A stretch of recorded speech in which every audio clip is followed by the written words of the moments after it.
How to add baggage after check-in AirAsia. Hello everyone. In this video, I will show you how to add baggage after check-in in AirAsia.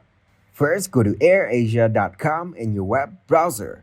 Then click on Chat from the bottom right corner. Wait for the assistant to get into the chat. After that, click on Select right below the travel. Then from the given options, click on AirAsia Flights. After that, click on this right arrow and go to Add-ons. Here, click on Baggage. After that, you need to select the option of Purchase Checked Baggage.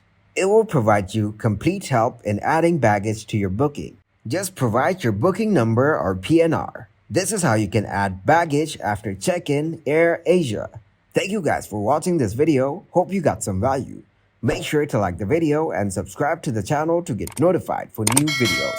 See you in the next one.